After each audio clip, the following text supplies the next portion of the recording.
भगवान शिव पार्वती से कहते हैं कि जैसा कर्म करोगे वैसा ही फल प्राप्त होगा। ये कहावत हम सब ने बहुत बार अपने जीवन में सुनी होगी, लेकिन क्या सच में आप दिल से मानते हैं कि अच्छे कर्मों का फल अच्छा ही होता है? अंदर से कोई स्पष्ट उत्तर नहीं आ रहा होगा, क्योंकि हम अपने आसपास ऐसे बहुत से लोगों को देखते हैं जो जीवन भर अच्छे कर्म करते रहते हैं, लेकिन इसके बावजूद उन्हें अच्छे फल प्राप्त नहीं हो पाते। एक नौजवान कड़ी मेहनत करता है किसी परीक्षा में पास होने के लिए, लेकिन उस परीक्षा के परिणाम में उसे निराशा ही हाथ लगती है। तो इससे तो यही सिद्ध होता है कि जिन महापुरुषों ने ऐसा कहा है कि अच्छे कर्मों का फल अच्छा ही होता है, या तो वो महापुरुष गलत थे या फिर हम कर्मों का लेखा जोखा समझ ही नहीं पाते। पर चिंता मत करिए, क्योंकि आज की कहानी सुनने के बाद कर्मों के बारे में आपकी सोच, आपकी दृष्टि एकदम स्पष्ट हो जाएगी। कहानी को आखिर तक जरूर सुने, तभी आप अच्छी तरह समझ पाओगे। पुराने समय की बात है। किसी गांव में राकेश और भोला नाम के दो भाई रहते थे। पूरा गांव जानता था कि वो कहने को भाई थे, लेकिन भाई जैसा प्रेम उन दोनों में नहीं था। राकेश बड़ा था और भोला से वो बहुत तेज और चालाक था। उसने भोला के हिस्से में आने वाली खेतीबाड़ी की जमीन भी खुद हड़प ली थी। इसीलिए भोला के परिवार को बड़े ही कष्ट के दिन झेलने पड़ रहे थे। भोला की पत्नी अक्सर बीमार रहा करती थी और उसके पास उसके इलाज तक के पैसे नहीं थे। लेकिन अपने भाई से विपरीत भोला बड़े ही शीतल स्वभाव का इंसान था। वो कभी किसी के साथ बुरा नहीं करता था, लेकिन उसके मन में अक्सर ये सवाल उठा करता था कि मैं किसी का बुरा नहीं करता, किसी के बारे में बुरा सोचता तक नहीं हूं, तो मेरे साथ ऐसा क्यों होता है? क्यों मेरी पत्नी हमेशा बीमार रहती है? क्यों मेरे पास इतना भी धन नहीं है कि मैं अपना जीवन अच्छे से चला सकूं? क्यों मुझे मेरे कर्मों का फल नहीं मिलता है? और मेरा भाई इतना धूर्त है, इतना चालाक है, और वो हमेशा मजे में रहता है, उसी तो कोई परेशानी नहीं है। वो सोचने लगा कि शायद बुरे कर्मों का फल अच्छा मिलता है, अच्छे कर्मों का फल अच्छा नहीं मिलता, और धीरे धीरे इस संदेह उसके मन में घर करने लग गया। उसी गांव से कुछ दूर एक सन्यासी अपनी कुटिया बनाकर रहा करता था। जब भी वो सन्यासी गांव में भिक्षा मांगने के लिए आता तो सबसे एक ही बात कहता कि जो तूने किया वो तेरे हिस्से और जो मैंने किया वो मेरे हिस्से। भोला इस बात का अर्थ कभी समझ नहीं पाया। एक दिन जब वो गहरी चिंता में डूबा हुआ था तो उसके कानों में यही शब्द पड़े कि जो तूने किया वो तेरे हिस्से और जो मैंने किया वो मेरे हिस्से। जैसे ही ये शब्द भोला के कानों में पड़े, वो गुस्से से तिलमिला उठा। उसने गुस्से में उस सन्यासी से कहा कि हे महात्मा, आप हमेशा ही की बात का रट लगाते रहते हैं जिसका कोई मतलब नहीं है। अगर आपकी बात सत्य होती तो मैं जीवन में अच्छे कर्म करते आया हूं, तो मेरे हिस्से में तो अच्छे ही कम होने चाहिए थे, अच्छा ही फल प्राप्त होना चाहिए था। लेकिन मुझे कुछ भी अच्छा फल प्राप्त नहीं हुआ। मेरी पत्नी हमेशा बीमार रहती है, खाने तक के पैसे नहीं होते हमारे पास। सन्यासी ने बड़े ही शांत स्वर में कहा कि ऐसा प्रतीत होता है बेटा की परिस्थितियों से तुम हार मान चुके हो। कठिन परिस्थितियों ने तुम्हारी सोच पर गहरा असर डाला है। बुरे समय में तुम्हारी सोच भी बदल कर रख दी है। तुम्हें काम करना, आज संध्या समय कुछ फल लेकर मेरे आश्रम में आना, फिर मैं तुम्हारे सारे सवालों के जवाब दूंगा। और ये कहकर वो सन्यासी अपना भिक्षा पात्र लेकर अगले घर की तरफ निकल जाता है। संध्या समय भोला ने कुछ फल खरीदे और गांव से दूर उस सन्यासी की कुटिया की तरफ निकल पड़ा। जैसे जैसे वो रास्ते पर आगे बढ़ रहा था, उसे अथाह शांति का अनुभव हो रहा था। क्योंकि रास्ता गांव से दूर था, इसीलिए उसमें कोई हलचल नहीं थी। बस रास्ते में जगह जगह कुछ लंगूर और बंदर दिखाई दे रहे थे। भोला के मन में आया कि वो कुछ पल उन बंदरों और उन लंगूरों को खिला दें। लेकिन फिर उसने सोचा कि अगर मैं फल लेकर सन्यासी के पास नहीं गया तो मेरे सवालों के जवाब मुझे नहीं मिलेंगे। इसीलिए बंदरों से वो फल बचाता हुआ उस सन्यासी की कुटिया तक पहुंचा। जैसे ही भोला उस कुटिया में पहुंचा, वैसे ही सन्यासी बोल पड़ा, अगर मन में था तो ये फल खिला क्यों नहीं दिया बंदरों को? ये सुनकर भोला आश्चर्यचकित रह गया। सन्यासी को कैसे पता चला कि उसके मन में बंदरों को फल खिलाने की इच्छा उठी थी। उसने पूछा कि महात्मा, आपको कैसे पता कि मैं बंदरों को फल खिलाना चाहता था? सन्यासी ने बड़े ही शांत स्वर में कहा कि जरूरी यह नहीं है कि मुझे कैसे पता चला। हम तो सन्यासी हैं, सबके मन की बात पढ़ लेते हैं। जरूरी यह बात समझना है कि जिस तरह एक बछड़ा हजारों गायों के बीच अपनी मां को ढूंढ लेता है, उसी प्रकार कर्म अपनी कर्ता को ढूंढ ही लेता है। ये कर्म मेरे हाथों ही होना लिखा था। और ये कहकर सन्यासी ने उसके हाथ से फल लिए और बंदरों को खिलाना शुरू कर दिए। भोला इस बात का मतलब समझ नहीं पाया, इसीलिए उसने उस सन्यासी से सवाल किया कि महात्मा, मैं आपकी बात का आशय समझ नहीं पाया। कृपया करके मुझे अज्ञानी को इसका मतलब समझाने की अनुकंपा करें। सन्यासी ने बड़े शांत स्वर में कहना शुरू किया कि बेटा, मनुष्य को हमेशा यही लगता है कि वही करने वाला है, वही करता है और वही कर्म करेगा। लेकिन समझने की बात यह होती है कि कर्म आपका खुद चुनाव करता है, आप कर्म का चुनाव नहीं करते। अगर आप किसी कर्म को करने के योग्य है तो हजारों लोगों के बीच में से कर्म आपको अपने आप ढूंढकर निकाल लेगा। इसीलिए योग्य बनने पर ध्यान दो, कर्म करने पर ध्यान मत दो।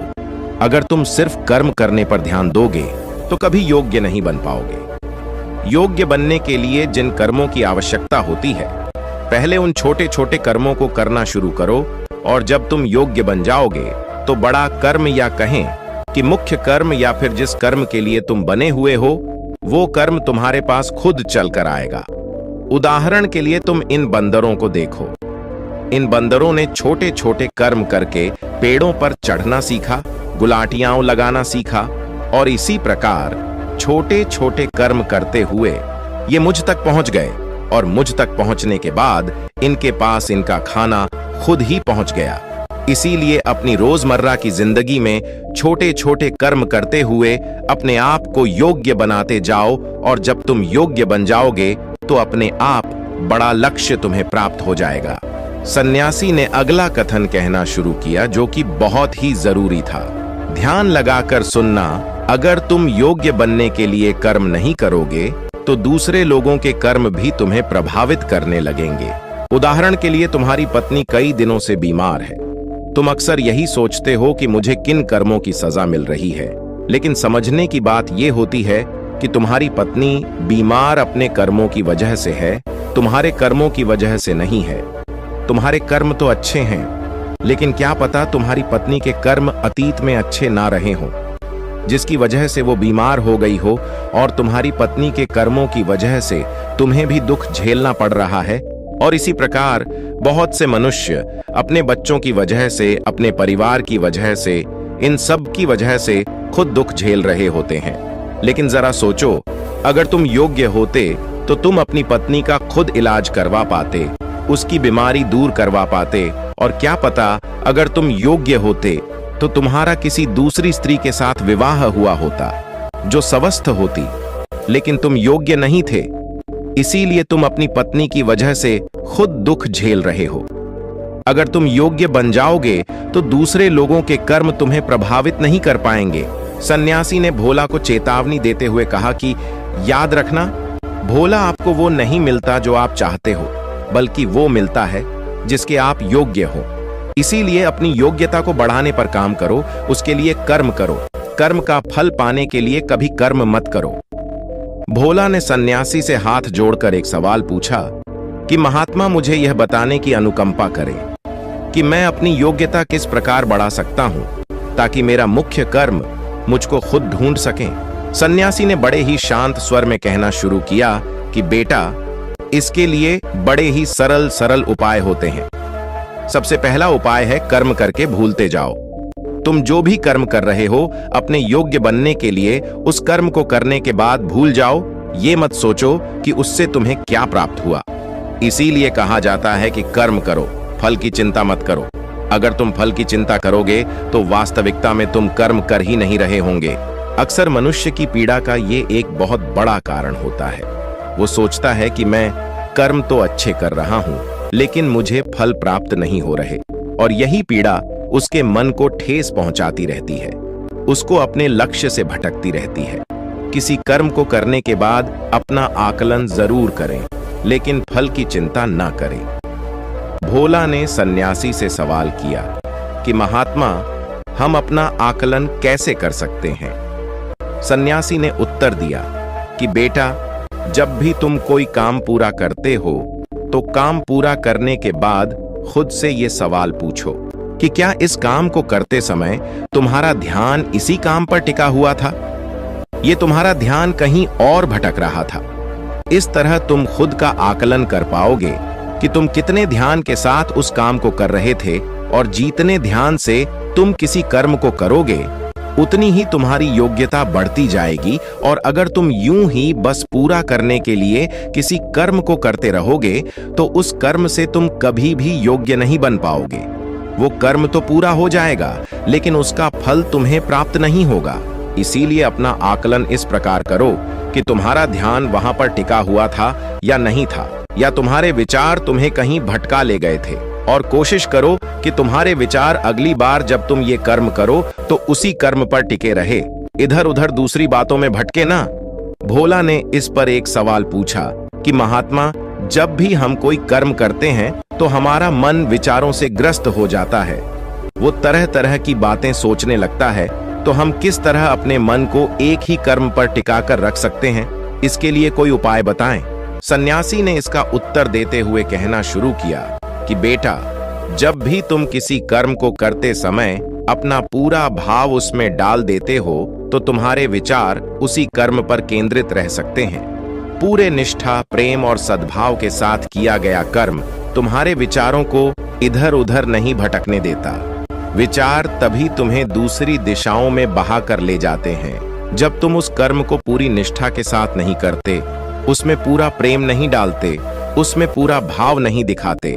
जब ये तीनों चीजें तुम उस कर्म में डाल देते हो तो स्वाभाविक रूप से तुम पूरी तरह उस कर्म में सम्मिलित हो जाते हो और तुम्हारा मन और मस्तिष्क एक ही जगह पर टिका रहता है। सन्यासी ने अपनी बात खत्म करते हुए कहा कि अगर कोई इंसान, कोई मनुष्य इन उपायों का सही तरीके से इस्तेमाल करता है, उनका पालन करता है, तो वो किसी भी कर्म के लिए अपने आप को योग्य बना सकता है, और एक बार अगर वो योग्य बन जाता है तो उसी बछड़े की भांति उसका कर्म उसे अपने आप ढूंढ लेता है। भोला को कुछ फलों के बदले जीवन भर का ज्ञान मिल चुका था, उसे स्पष्टता मिल चुकी थी, उसके सारे मन के सवाल खत्म हो चुके थे। उसने सन्यासी को प्रणाम किया और वहां से अपने घर के लिए निकल पड़ा। रात हो चुकी थी और रास्ते पर अंधेरा छाया हुआ था। वो इन बातों के बारे में विचार करता हुआ अपने घर की तरफ निकल पड़ता है। एक बार एक बहुत ही दुखी व्यक्ति एक महात्मा के पास आकर कहता है, मैं अपने जीवन से बहुत दुखी हूं। मैं अपनी बीवी, बच्चों और अपने परिवार को भी खुश नहीं रख सकता। मैं अपने लिए भी कुछ नहीं कर पा रहा। कभी कभी तो मुझे अपनी जिंदगी को खत्म कर देने के भी ख्याल आते हैं। आप इतनी साधनाएं करते हैं, इतनी तपस्या करते हैं, क्या आप मुझे कोई ऐसा मार्ग बता सकते हैं जिससे मैं अपने बुरे वक्त से बाहर आ सकूं? मेरा बहुत बुरा समय चल रहा है। 2 वक्त की रोटी का इंतजाम करना भी मेरे लिए बहुत मुश्किल हो गया है। अब आप ही बताइए कि ऐसे वक्त में मैं जिंदा रहूं तो कैसे रहूं? कैसे अपने परिवार को खुश रहूं? कृपया करके कोई साधारण सा तरीका बताने की अनुकंपा करें ताकि मैं आसानी से समझ सकूं, क्योंकि मैं बहुत पढ़ा लिखा नहीं हूं। अगर आप बड़ी बड़ी ज्ञान की बातें करेंगे तो शायद मैं कभी समझ भी नहीं पाऊंगा। ये सुनकर महात्मा ने मुस्कुराते हुए कहा कि तुम एक काम कर सकते हो। उसने सामने की तरफ इशारा करते हुए कहा कि उस ऊंची पहाड़ी पर एक मंदिर है और उस मंदिर के पास चींटियां का एक घर है जहां पर हजारों चींटियां रहती हैं। तुम्हें सुनने में बड़ा अजीब लगेगा, लेकिन वो चींटियां उस मंदिर की जमीन को खराब कर देती हैं। उस मिट्टी की उपजाऊ शक्ति वो खत्म कर देती है, जिसके कारण वहां पर कोई भी पेड़ या कोई भी घास पनप नहीं पाती है। तुम मेरा एक काम करो, उसके बाद मैं तुम्हें तुम्हारे सवालों के जवाब दूंगा। तुम 7 दिन तक रोज उस पहाड़ी पर जाओ और उस चींटियां के घर को तहस नहस कर दो, उसको तोड़ दो। जब भी तुम्हें कोई चींटियों का घर दिखे मंदिर के आसपास तो उसे वहीं पे तहस नहस कर देना। लेकिन याद रहे, घर को तोड़ने में कोई भी चींटी मरने नहीं चाहिए। इस बात को समझने का प्रयास करते हुए वो युवक वहां से चला गया। शायद उसको कुछ समझ में नहीं आया था कि महात्मा जी ऐसा क्यों करवा रहे हैं। वो तो उन चिड़ियों पर अन्याय कर रहे हैं, उनका घर तुड़वा रहे हैं, उन्हें नुकसान पहुंचा रहे हैं। आखिर कौन महात्मा ऐसा करेगा? लेकिन फिर भी उस महात्मा की बात मानते हुए वो अगले दिन से ही पहाड़ी पर जाना शुरू कर देता है। जब वो पहले दिन पहाड़ी पर पहुंचता है तो देखता है कि बहुत सारी चींटियां अपना खाना जुटाने में लगी हुई है। सारी चींटियां कतार से चल रही थीं और अनाज के छोटे छोटे कण उठाकर अपने घर में जमा करती जा रही थीं। ये देखकर पहले तो उस युवक का मन कमजोर पड़ गया। उसने सोचा कि ये इतनी मेहनत करके अपना घर भर रही है और मैं इनके घर को तबाह कर दूंगा तो इनको कितना बुरा लगेगा। लेकिन फिर उसने उस महात्मा की बात याद करते हुए उस घर को तोड़ना शुरू कर दिया।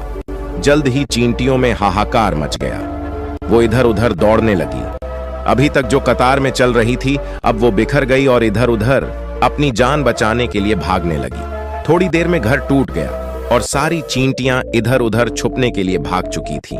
ये करने के बाद वो युवक दुखी मन से वापस अपने घर पर लौट आया।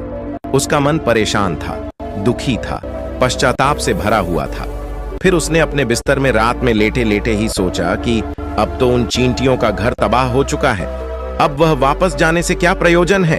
अब क्या फायदा होगा? क्योंकि चींटियों का घर तहस नहस करने के लिए महात्मा जी ने कहा था, जो मैं कर चुका हूं। लेकिन फिर कुछ सोचकर अगले दिन उसने फिर से जाने का निश्चय किया और अगले दिन सुबह सुबह उठकर वो वापस उसी पहाड़ी पर पहुंच जाता है। पहाड़ी पर पहुंचकर वो उसी जगह पर पहुंचता है जहां पिछले सुबह उसने उस घर को तहस नहस कर दिया था। लेकिन वो ये देखकर चौंक जाता है कि उन चींटियों ने फिर से अपना घर उसी जगह पर बना लिया था और अब वो फिर से अपने घर के लिए सामान इकट्ठा करने में जुटी हुई थी। उस आदमी को देखकर लगा कि ये चींटियां कितनी मूर्ख हैं। इनको पता है कि कल ही इनका घर इसी जगह पर तबाह किया गया है और उसी जगह पर उन्होंने अपना नया घर भी बना लिया। और ये सोचकर वो आदमी हंसने को हुआ। लेकिन फिर से महात्मा की बात याद करते हुए उसने उन चींटियों का घर फिर से तबाह करना शुरू कर दिया। फिर से उन चींटियों में हलचल मच गई और थोड़ी देर में वो चींटियां इधर उधर अपनी जान बचाने के लिए भागने लगी। कुछ ही देर में उनका घर फिर से नष्ट हो गया और वो युवक थोड़ा संतोष के भाव से कि इस बार तो मैंने अच्छी तरह से उस घर को तबाह कर दिया है। अब तो वो चिड़िया यहाँ पर अपना घर बना ही नहीं पाएगी। इसीलिए जाने से पहले उसने उस घर पर ठंडा पानी भी डाल दिया ताकि चींटियां वहां पर अपना घर न बना सकें। और इस तरह अपना कर्म पूरा करके वो युवक फिर से अपने घर लौट आया। आज रात में सोते वक्त फिर से वो इंसान यही सोच रहा था कि क्या महात्मा ये सही काम करवा रहे हैं? क्या किसी का घर तबाह करना किसी सिद्ध पुरुष को शोभा देता है? क्या हो अगर वो महात्मा सिद्ध पुरुष हो ही ना? क्या होगा अगर वो मुझे बेवकूफ बना रहे हों? लेकिन फिर उसने निश्चय किया कि मैं अपने काम को पहले पूरा कर लेता हूं, उसके बाद ही पता चलेगा कि महात्मा मुझसे ऐसा क्यों करवा रहे थे। और यही सोचकर वो रात में सो जाता है। अगले दिन सुबह उठकर वो फिर से उसी पहाड़ी की ओर निकल जाता है। पहाड़ी पर पहुंचकर वो उसी जगह पर पहुंचता है जहां पर उसने उनके घर को तबाह कर दिया था और वो ये देखकर खुश हो जाता है कि वहां पर कोई भी घर नहीं था। सारी चींटियां वहां से भाग चुकी थीं। अब उसने सोचा कि अब मेरा रोज रोज आने का क्या प्रयोजन, क्योंकि चींटियां तो अपना घर बदल चुकी हैं और महात्मा जी ने मुझे 7वें दिन आने के लिए कहा था। लेकिन आज तो तीसरा ही दिन है, अब बाकी 4 दिन वापस आने का क्या प्रयोजन। और यही सोचकर उसने निश्चय किया कि यहां से वो सीधा उसी महात्मा के पास जाएगा और उनको ये सारी खबर बता देगा। जब वो वापस मुड़कर उस पहाड़ी से उस महात्मा की कुटिया की तरफ जाने लगा तो उसने देखा तो अचानक उसकी नजर एक और घरौंदे पर पड़ी जो कि चींटियों का ही बनाया हुआ था। मतलब कि वो घरौंदा चींटियों ने ही बनाया था और अब वो चींटियां नए घर में वास कर चुकी थीं। ये नया घर उनके पुराने घर से थोड़ी ही दूरी पर था और जब उसी युवक की नजर उस घरौंदे पर पड़ी तो उसने सोचा कि शायद महात्मा को पता था कि ये चींटियां अपना घर यहां से बदलकर किसी दूसरी जगह पर बना लेगी। इसीलिए उन्होंने मुझे 7वें दिन आने के लिए कहा था और ये विचार करके वो उसका नया घर भी तोड़ने के लिए पहुंच जाता है। जब वो वहां पहुंचा तो चींटियां उसी तरह अपने कार्य में लगी हुई थीं। वो अपने लिए खाना इकट्ठा कर रही थी और अपने घर में जमा करती जा रही थी जो पुराना घर टूटा था। वहां भी अनाज के कारण बचे हुए थे और चींटियां वहां से भी अनाज इकट्ठा कर करके वापस अपने नए घर में ला रही थीं। अब यहाँ पर फिर से युवक का मन थोड़ा कमजोर पड़ गया, क्योंकि वो खुद भी कमजोर था, खुद भी वक्त का मारा हुआ था। इसीलिए उसके मन में उन चींटियों के प्रति दया का भाव उमड़ रहा था। उनके ऊपर उसे दया आ रही थी। वो चाहता था कि उनकी मदद करे, लेकिन वो उल्टा उनको नुकसान पहुंचा रहा था। लेकिन उस महात्मा की बात को याद करते हुए उसने फिर से उस घर को तोड़ने का निश्चय किया और उसने इस बार बड़ी ही सावधानी के साथ बिना किसी चींटी को कोई नुकसान पहुंचाए वो घर तबाह करना शुरू कर दिया। वक्त थोड़ा ज्यादा लगा, क्योंकि किसी भी चींटी को नुकसान न पहुंचाने की शर्त महात्मा ने पहले ही रखी थी। इसीलिए उसको बड़ी सावधानी के साथ उन घरों को तबाह करना था। लेकिन आखिरकार उसने उस घर को भी तबाह कर दिया और उस घर को तबाह करने के बाद वो बड़े ही दुखी मन से, इस बार वो पहले से भी ज्यादा दुखी था, क्योंकि उसने उनका नया घर भी तोड़ दिया था। वो उन चींटियों को बसने ही नहीं दे रहा था और वो अब अपने आप को शैतान या दानव समझने लगा था। लेकिन फिर भी उस महात्मा की बात को मानते हुए वो अपने घर पर दुखी मन से वापस आ गया। रात में सोने से पहले एक बार उसने फिर से सोचा कि मैं कितना बड़ा शैतान हूं, कितना बड़ा दानव हूं। पुराना घर तो छोड़ो, मैं उन चींटियों को कहीं भी बसने के लिए कोई जगह ही नहीं दे रहा हूं। वो चींटियां मेरे बारे में क्या सोचती होंगी? वो कितना दुत्कारती होंगी उस परमात्मा को जो मेरे द्वारा ये काम करवा रहा है। लेकिन फिर भी उसने अगले दिन जाने का निश्चय किया और अगले दिन सुबह सुबह वो फिर से वहां पर पहुंच गया। वो ये देखकर फिर से आश्चर्यचकित रह जाता है कि इस बार चींटियों ने एक और नई जगह पर अपना घर बना लिया था, तो पहले से भी ज्यादा ऊर्जा के साथ काम कर रही थी और उन्होंने एक रात में पहले से भी बड़ा घर बना लिया था और अब वो फिर से अपना अनाज और खाना इकट्ठा करने में जुटी हुई थी। ये देखकर उस आदमी को लगा कि ये चींटियां किस मिट्टी की बनी हुई हैं। मैं इनको बार बार यहां से भगाने की कोशिश कर रहा हूं और ये वहीं पर अपना घर बना लेती है। क्या इनको पता नहीं है कि मैं इन्हें यहां पर कभी भी बसने नहीं दूंगा? ये चींटी है, दिखने में इतनी छोटी है, लेकिन फिर भी ये मुझसे हार नहीं मान रही है। बड़ी ताज्जुब की बात है। और इस बार उसने गुस्से में उस घर को तहस नहस करना शुरू कर दिया। लेकिन इस बार तहस नहस करते हुए कुछ चींटियां वहीं पर मर गईं। उसके पैरों तले कुचल दी गई। कुचलने के बाद जब वो अपने अहंकार से बाहर आया तो उसने देखा कि गुस्से में उसने उन चींटियों को कितनी क्षति पहुंचा दी है। उसका मन पश्चाताप से भर गया और वो रोता हुआ अपने घर की तरफ बढ़ गया। रात में सोते वक्त उसने सोचा कि मैं उन चींटियों पर बहुत ज्यादा अत्याचार कर रहा हूं, अब इससे ज्यादा अत्याचार मैं नहीं कर पाऊंगा। और यही सोचकर वो अगले दिन उन चींटियों के लिए अपने घर से थोड़ा आटा लेकर उसी पहाड़ी पर पहुंच जाता है। आज उसके मन में उन चींटियों के प्रति श्रद्धा का भाव था, दया का भाव था। आज वो उनकी मदद करना चाहता था और जब वो वहां पर पहुंचा तो चींटियां फिर से अपने नए घर को बनाने में जुटी हुई थीं। उसने बड़ी ही करुणा के साथ उन चींटियों को अपना लाया हुआ आटा खिलाया और अगले 3 दिनों तक वो ऐसा ही करता रहा। वो रोज सुबह जाता और उन चींटियों को अपने हाथों से आटा खिलाता। 7 दिन के बाद वो युवक उस महात्मा के पास पहुंचकर हाथ जोड़कर बोलता है कि हे महात्मा जी, मुझे माफ कर देना। मैंने उन चींटियों का घर तबाह करने के लिए बहुत कोशिश की। मैंने उनका घर तबाह किया भी, एक बार नहीं 4-4 बार मैंने उनका घर तोड़ा। उसके बाद मैं हिम्मत नहीं कर पाया, उनके घर को नहीं तोड़ पाया। मैं समझ सकता हूं कि मैंने आपका काम पूरा नहीं किया और इसके बदले आप मुझे वो तरीके भी नहीं बताएंगे जो कि मुझे मेरे बुरे समय से बाहर निकाल सकते हैं। लेकिन मुझे इसका कोई खेद नहीं है।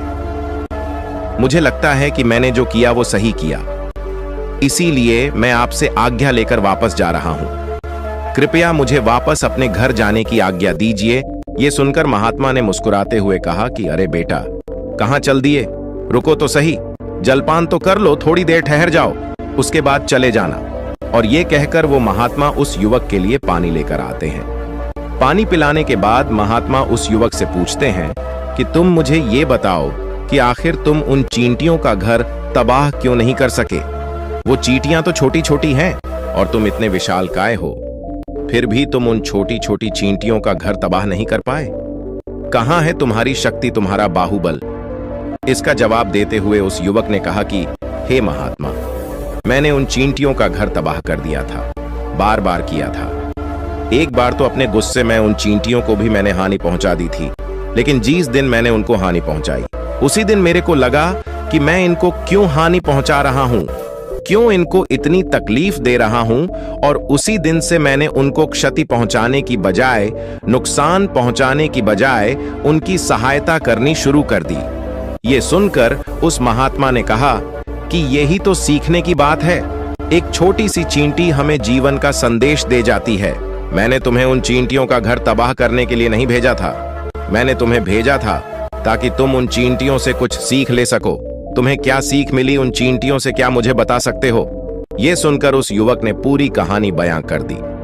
पूरी कहानी सुनने के बाद महात्मा ने मुस्कुराते हुए कहा कि बेटा, पहली सीख जो इन चींटियों से लेने की थी वो ये थी कि तुमने कितनी ही बार उनके घर को तोड़ने की कोशिश की, कितनी ही बार प्रयास किया कि उनका घर तबाह हो जाए, लेकिन वो हर बार अपना नया घर बना लेती थी। उन्होंने कभी भी हार नहीं मानी। अगर वो हार मान लेती तो वो चींटियां तुम्हें वहां पर नहीं मिलती। जीवन कार्यशीलता का नाम है, कर्मशीलता का नाम है, लेकिन हम मनुष्य एक दो बार हार मिलने पर ही टूट जाते हैं, हताश हो जाते हैं और फिर जीवन में प्रयास ही नहीं करते। और कुछ लोग तो अपनी जिंदगी को खत्म करने पर उतारू हो जाते हैं। लेकिन जानवरों में तुमने एक बात देखी होगी कि वो अपना जीवन खुद से, स्वयं से कभी खत्म कर ही नहीं सकते हैं। तुमने कभी नहीं सुना होगा कि किसी जानवर ने आत्महत्या कर ली, चाहे वो जानवर कितना ही भूखा क्यों ना हो, कितना ही दुखी क्यों ना हो, लेकिन वह अपने जीवन के लिए हमेशा संघर्ष करता रहता है। लेकिन वहीं पर दूसरी तरफ हम मनुष्य एक दो बार हताश होने पर ही अपना जीवन खत्म कर लेते हैं। जीवन तो कर्मशीलता है, कर्म करने का नाम है जीवन, और मृत्यु आखिरी विश्राम है, परम विश्राम है। इसीलिए मृत्यु से पहले कर्म करना कभी मत छोड़ना, क्योंकि मृत्यु के बाद तो तुम परम विश्राम में चले ही जाओगे। तो उससे पहले कर्म करना क्यों छोड़ रहे हो, क्यों हताश हो रहे हो? अगर तुम्हारा एक घर टूट गया है तो दूसरा घर बनाने का प्रयास करो, कोशिश करो, और कोशिश करने वालों की कभी हार नहीं होती। ये तुम उन चींटियों से देख चुके हो। देखने में तुमसे कितनी छोटी है वो चींटियां, और तुम इतने बड़े हो, लेकिन उनका मन तुम्हारे मन से इतना बड़ा है, इतना विशाल है, इतना दृढ़ संकल्प ही है कि इतनी बार घर टूटने पर भी उन चींटियों ने कभी हार नहीं मानी।